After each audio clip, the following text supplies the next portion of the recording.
Good morning, everyone, and welcome to our COVID-19 webinar series. I'm Christie Muhlenbrock. I work at the Institute for Science and Policy, a project of the Denver Museum of Nature and Science. And together with our partners at the Colorado School of Public Health, we are really excited to have been bringing you this COVID-19 webinar series since early 2020. Thank you for joining today. I think you heard Nicole say, open that chat, let us know where you're watching from. That's going to be where you're going to drop in any questions or thoughts you have throughout today's episode. If you have missed any of our past episodes, we do have video recordings and written transcripts. Those are available on the Institute website. Just go there and you can check them out. That's institute.dmns.org. So we are about a year out from when COVID-19 had really started to shut our doors to normal operations, both for many businesses and activities, as well as, really importantly, a moment in time when kids started being sent home from school and COVID-19 really started to impact our education system. So from K-12 to colleges and universities, our students, our teachers and faculty, our staff, our families, our communities have really had to reimagine what does education look like during a pandemic when we're trying to keep everyone safe. So today we're going to be tackling that big complex operation that is our education system. And our guests come from various different backgrounds. And so we're going to be hearing a broad range of experiences on the challenges, the lessons, and the solutions that this pandemic has brought to our education system and how our outlook is going to look for the road ahead as we try to get back, quote unquote, to a new normal or whatever normal looks like.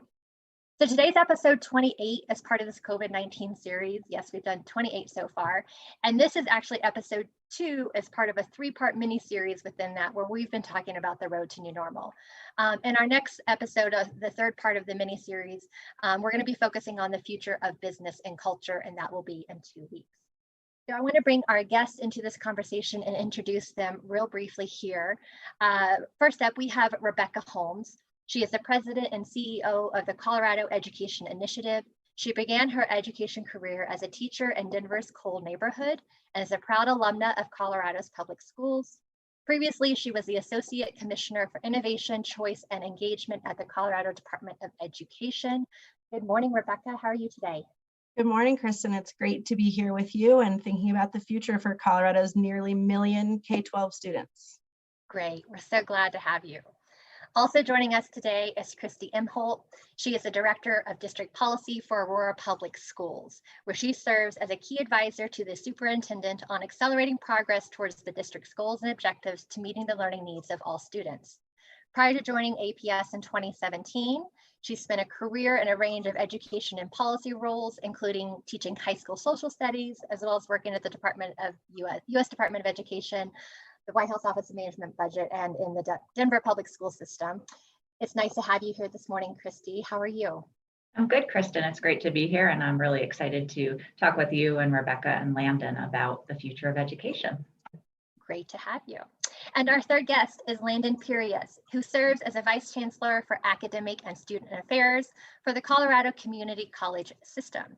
In his role as Provost for CCCS, he provides a strategic leadership related to all aspects of academic affairs, student affairs, and online education, as well as leads diversity, equity, and inclusivity initiatives. Prior to moving to Colorado, Landon was the Vice President for Academic and Student Affairs at North Hennepin Community College in Minnesota. Good morning, Landon. How are you?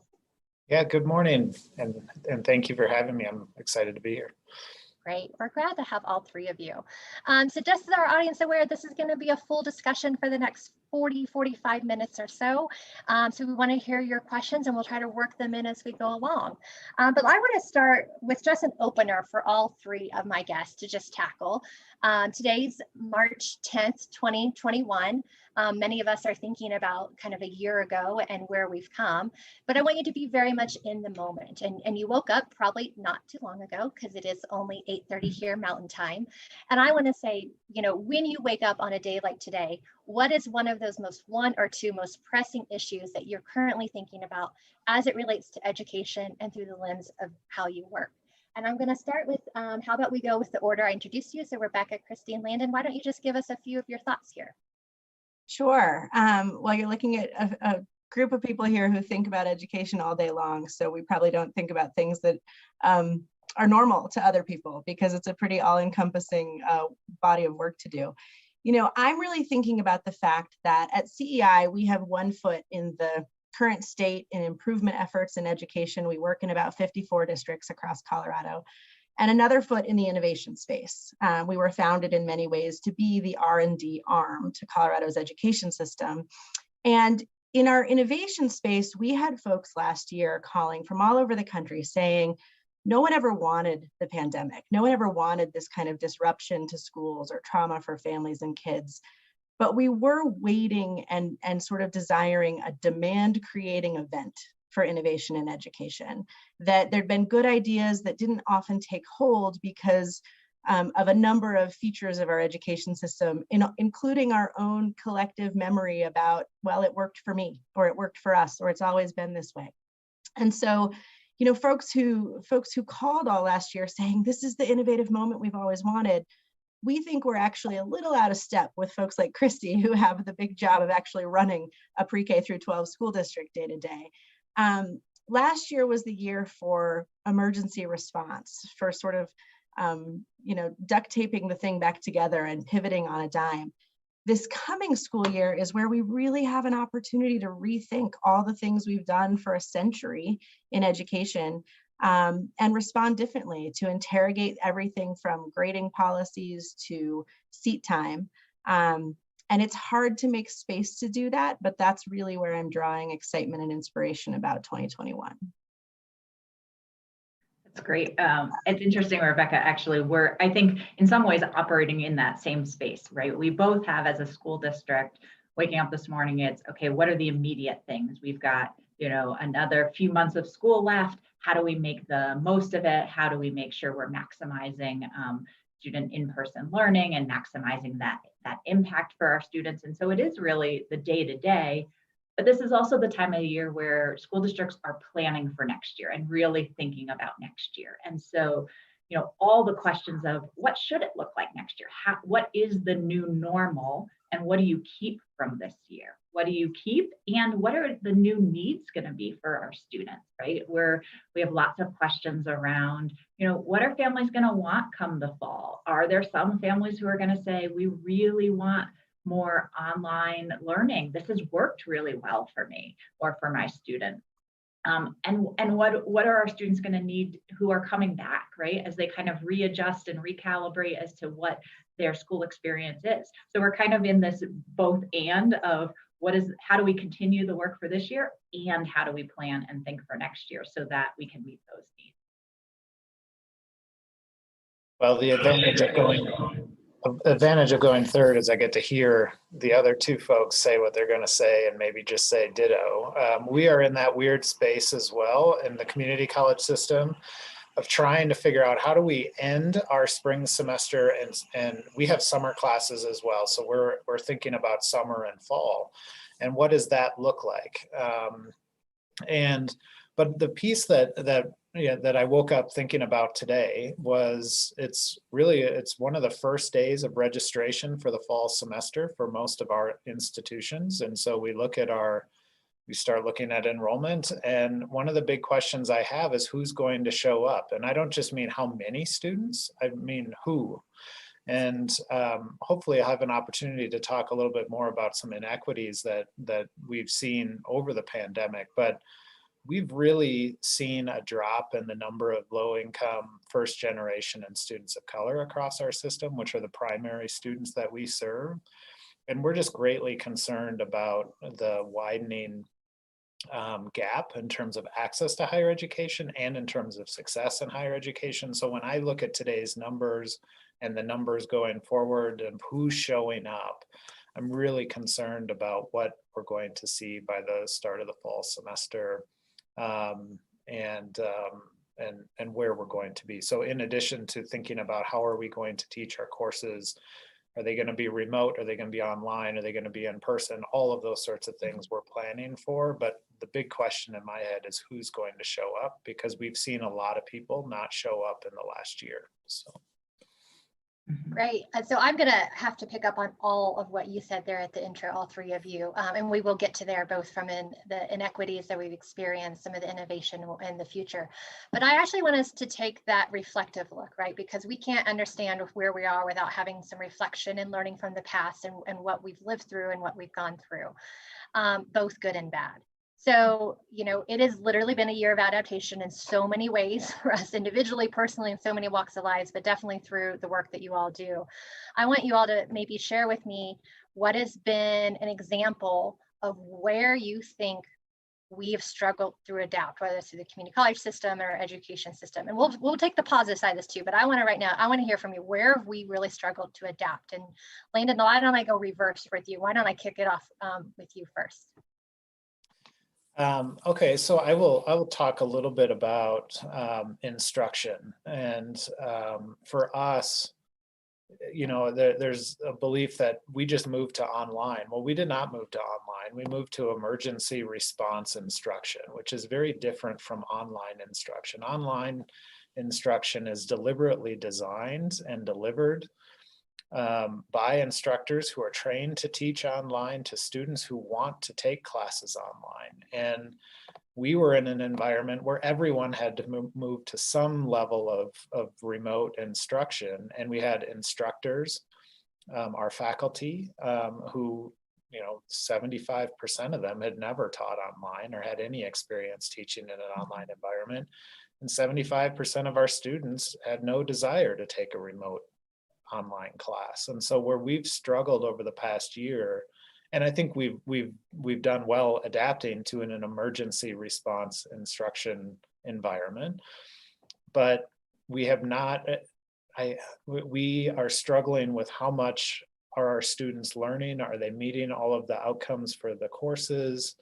We're trying the best we can to make sure our faculty and instructors have the professional development they need in order to perhaps get a little better over the span of this year and providing the support for our students the best that we can. But I think that's the biggest struggle, is that we weren't really teaching online. We were really in an emergency response environment.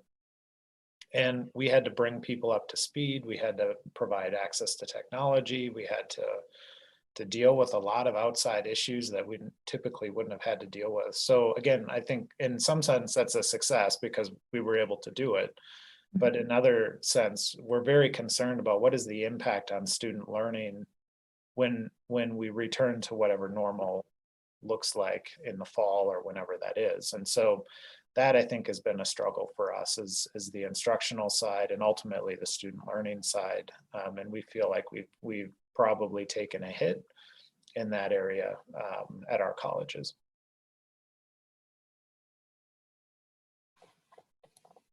So I think from the kind of K-12 side with in Aurora Public Schools, it's interesting a year ago when we extended our spring break. So we thought we'd be 2 weeks and then we'd be going back to normal. And then, as we all know, went over time and, really focused on providing access, but use that time, I think, to really enhance both last spring, the summer, and even at the start of the school year to really enhance our teachers' use of that technology, their professional learning to be able to teach online. And that has been incredible to see, teachers who have just embraced it and really, you hear from them all the time, we're not going back, right? Like, I'm going to use all this technology now moving forward. I think the challenge has come, right, is the ongoing engagement, right? We are seeing, we're continuing to see attendance and engagement challenges, right, with students, right? It is, whether they're not showing up or showing up for part of the time, like lots of choices kids have if they're remote and working and learning from home. And also just the challenge of, right, online learning requires a little bit more sometimes self-direction if they are doing asynchronous or kind of working on their own. And so there's a whole set of skills that, right, we maybe hadn't fully prepared our younger learners to be that self-directed as they're engaging in that online learning. And so I think that's a space where looking forward, I suspect we'll see more of that focus on those skills in order to support students as they grow up and as they move on and have more of that kind of self-direction and to support that engagement.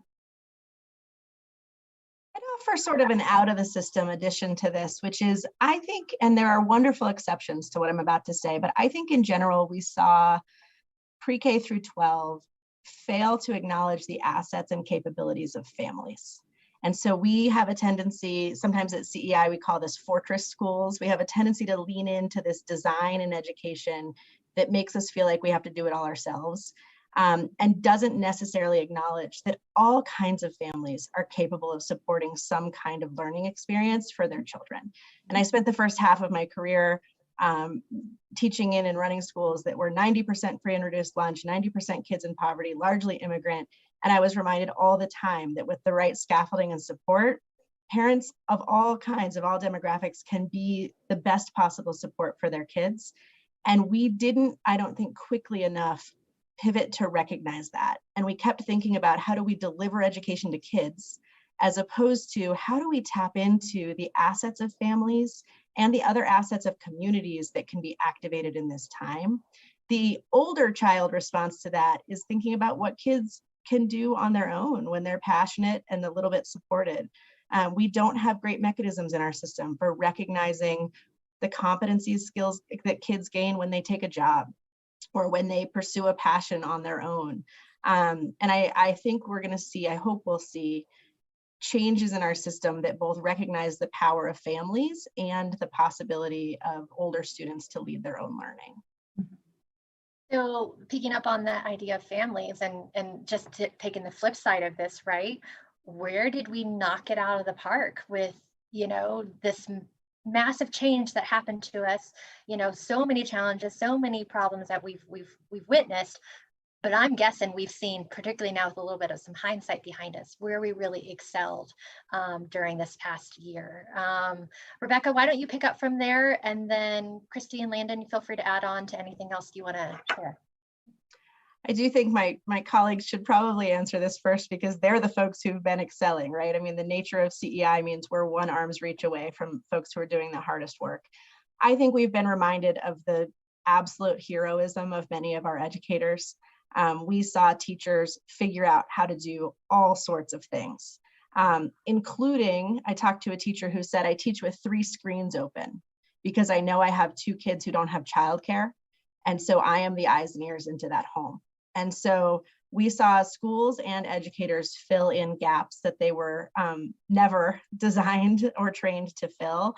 And I can't say enough about what it's meant to watch teachers really rise to the occasion. We know our educators are really tired. The other thing we saw, and this seems basic now, you have to remember where we were a year ago. We saw school systems, Aurora, one of them, really pivot to fill in the gap around food access. And that alone was an operational lift that I think we've already forgotten about less than a year later, that I just have to say incredible things to Christie and her team and other district leaders across the state for figuring out how to do. Thank you, Rebecca. That's work we're continuing, and I think that speaks to what Landon referenced earlier around some of the inequities. I think some of the places we knocked it out of the park were just really stepping up to address those, to make sure that all of our students and their families have regular access to food. So that's ongoing. We make sure that there are pickup at 30 some odd sites every day for families and for students and for parents to get breakfast, lunch, and kind of a supper snack. But also then we did not have a one-to-one computer strategy, right? And so literally within a month, probably even 3 weeks of going remote in the spring, distributed 20,000 laptops. I think now we have 30,000 laptops out to our students so that all of our students have that access, right? They all have that device to be able to, join. And, that way they're not having, if you have multiple kids in a household, they're able to all be learning online because they each have their own device to be able to access that online learning. And I think just filling in those gaps to be able to make sure our students had access have been key, making sure we've been supporting families in connecting to internet access if they didn't have that internet access. And then I just have to echo what Rebecca said, which is our teachers have been, knocking it out of the park in just learning, taking, hundreds of courses over the summer or thousands of courses over the summer to learn entirely new platforms, right? And totally rethink how they teach with students online. And that has been just amazing to watch and watch our teachers really engage in. Always work to continue to do, but I think that is a really exciting place that'll lead us to great places in the future. Tag on just a little bit to that. A couple things for community colleges. The technology piece was really an important aspect of our response as well. We have 40 locations across the state of Colorado and many in rural areas, and there's uneven access to broadband, for instance, or to cellular. So, what we turned, a lot of our rural colleges turned their parking lots into Wi-Fi receiving places. They flipped their Wi-Fi network external instead of internal, so that in those rural locations, students could still get access when they couldn't get on campus. In addition to, of course, distributing laptops and hotspots and webcams and all of those other things, not just to our students, but to our faculty and staff who may not have had that stuff as well. We've also, because of the nature of our programs, we have a lot of career and technical education programs that are hands-on learning. So really throughout the pandemic, from last summer on, we've continued to have some in-person instruction. And so balancing, having the lecture components, that type of learning was being done remotely, but we really got good at ensuring that we could still deliver some of the hands-on components. Think of like welding and auto and other sorts of programs that do require a physical presence, at figuring out our spaces and making sure people were the right distance apart and all of those other sorts of things. And the last thing I would mention, and this is somewhat counterintuitive to what I think is the narrative about remote learning, is I think there's been a real sense of humanness inserted into some of these classes. It seems odd to say that in a Zoom environment because we're looking at people and we're not physically in the same space. But if you think about all the Zoom or other types of virtual meetings you've been on, what do you see in the background? You see the person's room, you see their dog, you see their kids, as opposed to in a classroom, you just see the person and you don't necessarily know what's going on, or you don't know a lot about that person. I think one thing our faculty have really done is open themselves up to our students to let the students know a little bit more about themselves. And because they could see their students and their homes and those other sorts of things, they actually got to know their students better. So again, it seems a little counterintuitive to the Zoom environment where we think we're losing some social connection. And I think that's partially true, but I also feel like we're actually getting to know more about each other because you're seeing a little bit of a window into their life outside of the classroom. So I do think that's a really nice added piece to what we've been able to do, and I suspect in the K-12 world as well. Anytime I see an animal come on a colleague's or someone I'm working with screen, I'm like, we gotta pause, acknowledge there's a cat walking behind you. Okay, well, we've got a lot of questions here and I want us to unpack this a little bit. And I promise folks, we are gonna get to that like visionary, what's everyone's plans for the future. But we have, and I'm gonna maybe start with Christie and Rebecca on this because I want us to focus on the young ages here to start. And then Landon, we've got some about the youth transitioning into adulthood and community college school. But let's focus on the younger youth population. There's some chatter in the chat here, and some questions about widening gaps, right? And this is also builds into inequities when we talk about both racial ethnicity inequities, socioeconomic activities, but also ability. So in that younger population, there's a lot of concern about their ability of falling behind, and there's a lot of other things. Where are you seeing some of these big impacts on younger age children at really informative parts of them coming into the school system? Yeah. So I think there's a few places where we're seeing this, and as I alluded to at the beginning, this is the forefront of the question for moving forward, right? How do we respond? I think where we're seeing the gaps are in a few spaces. One, in the academic space. I think the research out there and what we're seeing is in math, right? Which is harder to teach. Harder to teach from both, through this digital environment, but also just, right, that is a space where, there's lots of new ways to teach math. And so everything is learned differently, new strategies. I think the other space is in writing, because, if you think about or you imagine when you were a student in a classroom, you would have a teacher kind of walking around, looking at papers, right, like over your shoulder, giving you kind of real-time feedback. And that's a little harder to do when everybody's kind of typing or doing that writing on their own, and it speaks to that engagement piece. I think then the other big piece is on the social emotional side, right? The developing those young skills that especially our youngest learners need to be successful in school, right? Around how to interact, how to collaborate, how to develop just how to socialize. We know that with, through play and things like that. And now, even when you're in person, some of that looks different because you're needing to keep that distance. And how does that look different too in the remote space? We share some concern about that. As Christie alluded to, we're seeing early indications of some gaps in K-3 reading and 4th and 5th grade math. There are policy conditions in our state that mean we might overreact to the reading gap and underreact to the math gap. And the early conceptions of numeracy and math that students gain in the early years are very hard to make up. We just don't have good teaching strategies for figuring out how to fill those gaps later. The other thing is I worry that we risk over dialing on learning loss from an academic frame, as important as it is. To Christie's point, you may have a first grader who lost their kindergarten teacher with no notice and then went months without meeting their first grade teacher. And what that means, and maybe never met their peers. And this isn't necessarily social emotional learning in like the soft way we think about it. Well, that's just about wellness and families can make up for that.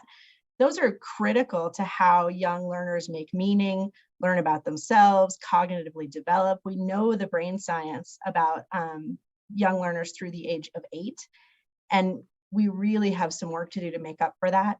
The other major issue that we're paying a lot of attention to in the early learning space is a potential bulge in kindergarten enrollment. So we know that that's where we had families red shirt kindergarten, maybe choose to not start. And what that means for next year is needing to be prepared for kindergarten classes and first grade classes that have a really wide array of cognitive readiness, physical size, think about a 5-year-old versus a 6-year-old, and social, emotional, and academic readiness. So that those early years are going to need to be more personalized and competency-based to meet the needs of varied ranges of student readiness for probably 2 to 3 years to come. Thank you. And Landon, I mean, what about the community college? And if, people of all ages are in community college, what has been the impact to the student body? And I want to ask y'all too about, it's not just students. Students are a really important piece of this. There's so many people that make up, education of our society. But Landon, let's focus in a little bit on those that are enrolled, the academic admissions and the students. What are you seeing there as some of the biggest impacts? Yeah. So first of all, for community colleges, we have such a wide range of age of students. It's a little different than what a person might think of as a traditional age student entering a university. As a freshman, sophomore, whatever. Our average age is around 25. And so we definitely have students who are 18 to 22, but we have a lot of students who are 45 years old who are doing a mid-career change. They're in construction and now they're trying to get a business degree or something like that. And so that's very much our student as well. And we also, just to tag a little bit on what Rebecca and Christie said in terms of academic readiness, we, given the wide range of students that we serve, We have a whole variety of students who come in with different readiness for college. We have some who come right out of high school who maybe just completed their math class, their senior math. We have others who haven't had math for 15 years. And so the way that we operate is we're very much come as you are, and we will work with whatever needs you have academically or in terms of student services. So I don't know that our philosophy will have to change too much, because we serve such a wide range. But in terms of what we've seen for students, the biggest thing on our side is what I started with is who's showing up. And you know, our typical student, again, not to stereotype or generalize, but a very typical student at a community college system is a mid-career professional, is an adult, they have children, they are working someplace, and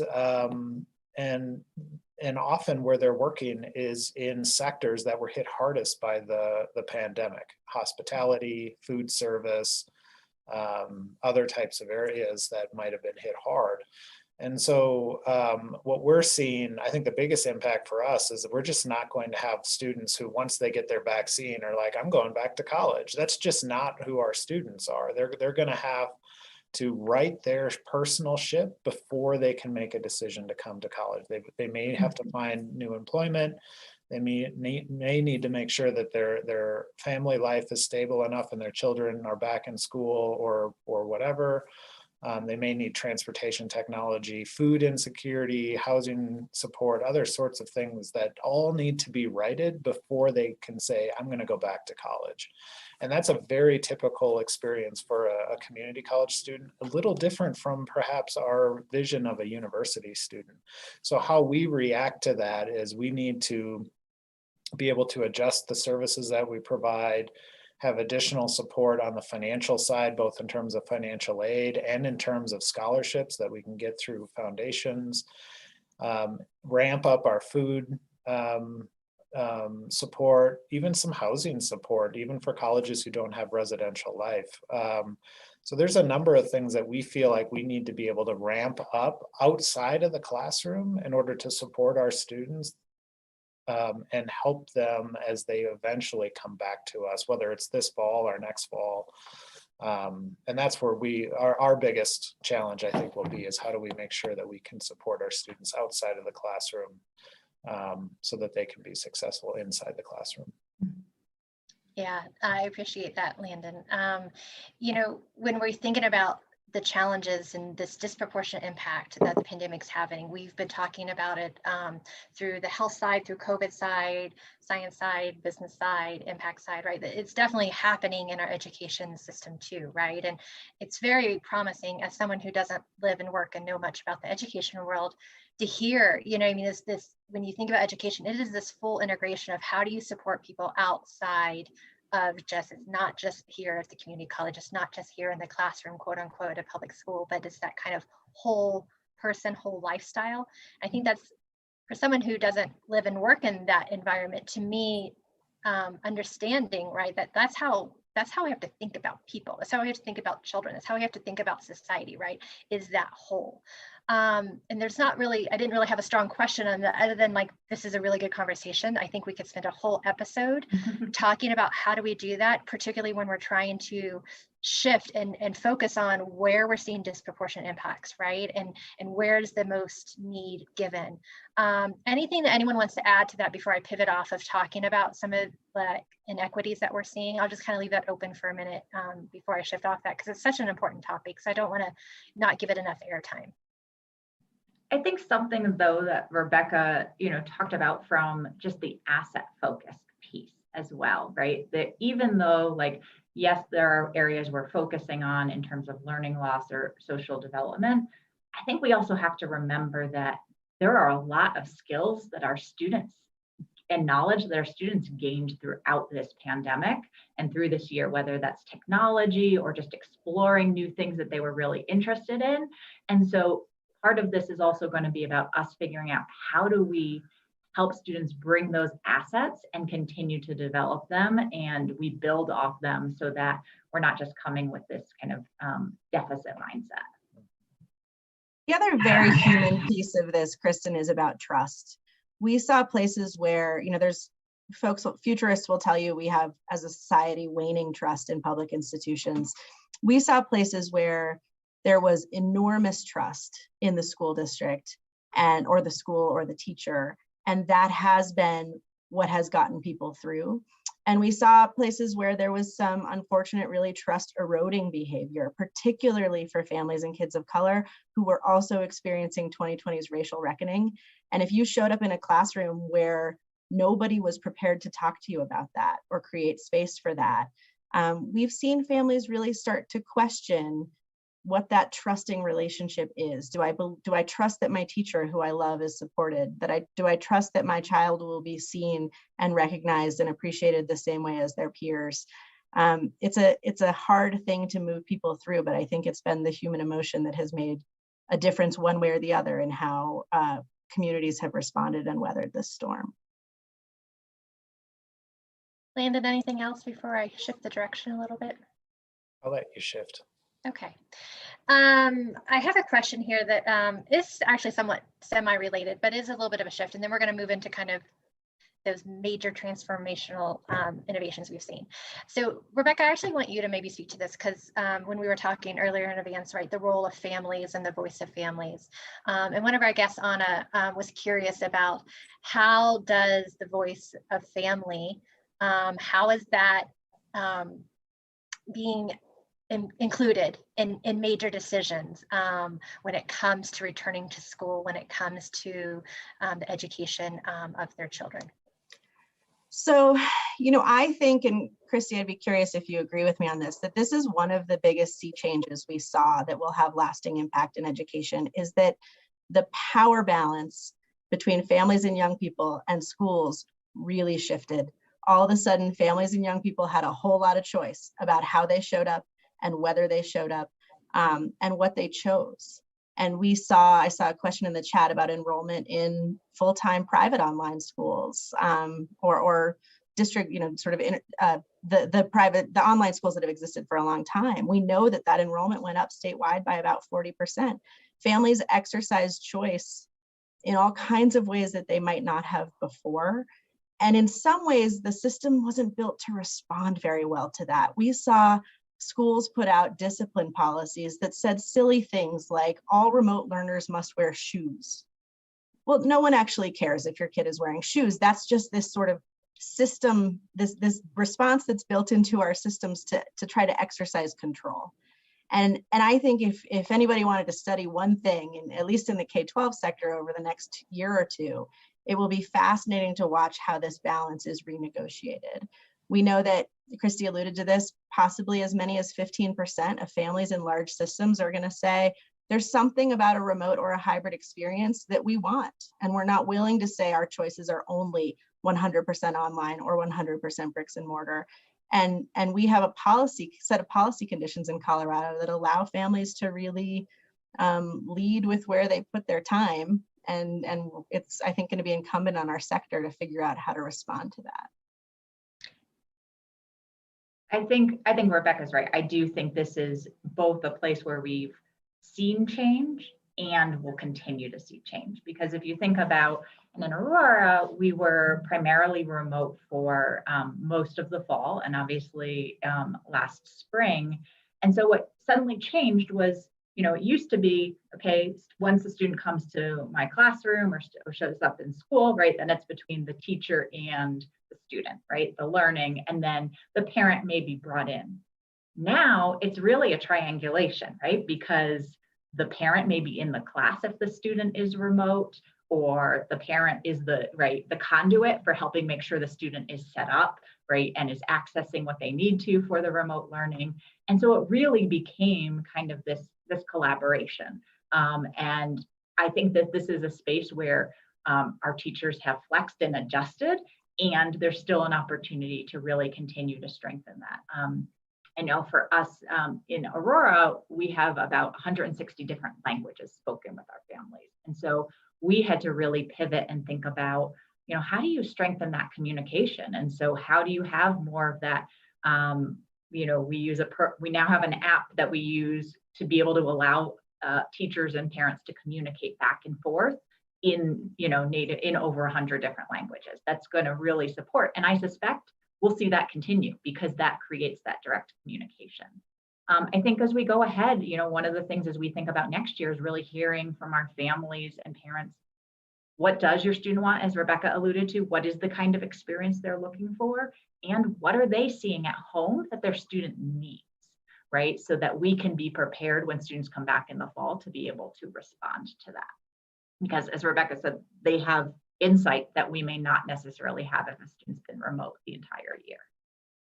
Thank you. So let's talk about, oh, sorry, always a little feedback there. Let's talk about the fall. Let's talk about the future. I'm going to take Landon's word, what's going to stick when we were talking. So what's innovation otherwise, right? It doesn't have to be technology. It can be anything that you've seen.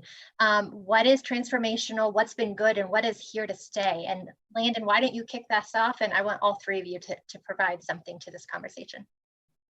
Yeah, actually, I like this question a lot because we're at that point now where we're thinking about that as opposed to just how do we continue to respond to the pandemic. And so a couple of things, and they do build off of what Rebecca and Christie said. One is in the area of instruction. This idea that it's either 100% on campus in person or 100% online. We really have found this a different modality of instruction, what we're calling high flex. It's kind of like a hybrid, but a little bit different. So in any given week, a student could connect to a class live like this, like we are right now, or they could attend the class in person, or if they have something happening in their lives, they could hear the recorded lecture and other sorts of things outside of that normal class period. So, and again, 1 week at one day, this week could be you're going to attend in person, and next week you're going to attend online. So that real flexibility is something that we've really expanded in our environment, and think that that's going to stick around. It might not be every single class, but we really think that provides the support and the choice for students for what works best for them given their busy lifestyles. The second is just student support. If I think about academic advising or mental health counseling, for instance, prior to the pandemic, pretty much if you wanted to speak to an advisor or you wanted to speak to a counselor, you had to come to campus physically at a specific set time and date. Now with this technology, it is enabled by technology. And it's not that the technology didn't exist before, it's that people have become comfortable with it. So now we believe we'll be able to provide student support and reach more students who maybe couldn't come to the campus and actually have one of those advising or counseling appointments. And the last thing I would say just real quickly is I really feel like we've learned or become more empathetic in the past year. We have understood, and for our community college faculty, really understood that students do have outside barriers and issues that do impact their ability to be present or successful in the classroom. And perhaps there was a mindset before that, well, those don't matter. That's outside the classroom. You either get here and do your work or you fail the class. And I think there's just this different understanding that people have a whole bunch of other sorts of things that they bring to the table, both positive and negative, that impact their ability to be successful. And I think we've grown more empathetic to and understanding that happens. And so I like to believe that that will carry forward past the pandemic. And that greater understanding and trust amongst the instructor and the student will continue even when the pandemic ends. Rebecca, why don't you take that, and then Christie, you can wrap up with that thought too. I'll be quick just to manage our time. We've talked a lot about younger learners. I want to say a few things about high school. I think we've had many families and high school students realize that the way we've constructed the American high school, where there's very little opportunity for specialization, students are sort of locked in to what we call seat time in terms of how they progress through classes. And we have grading policies, and that I was guilty of this myself 20 years ago, but grading policies that don't honor whether or not a student has mastered the material, but instead honor all sorts of things that teachers, designed a long time ago and haven't interrogated.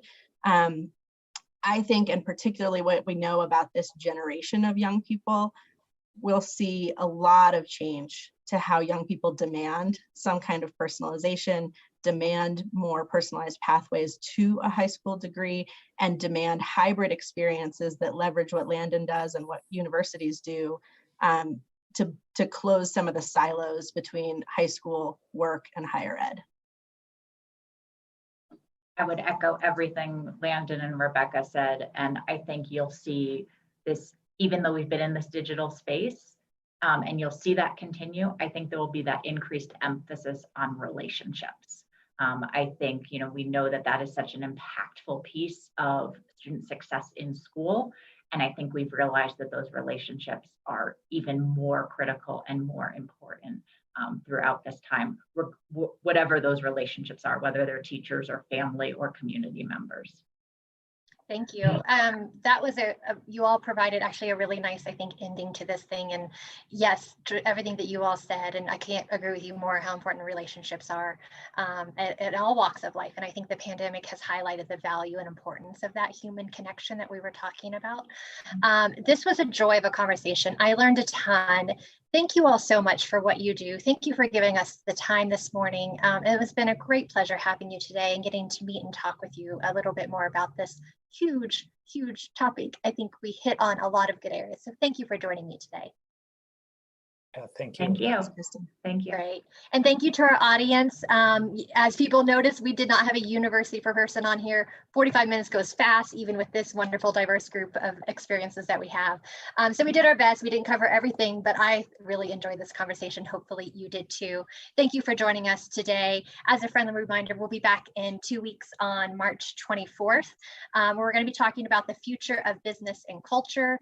We'll have Mayor Hancock joining us, Ed Seelover from the Denver Business Journal, and Deborah Jordy from the SCFD District, Scientific and Cultural Facilities District, joining us in 2 weeks. So back here Wednesday, March 24th at 8:30. I wish you all to stay well, stay healthy, stay safe, and hopefully you find some joy in your day-to-day life today. Thank you all and take care. Bye-bye. Thank you.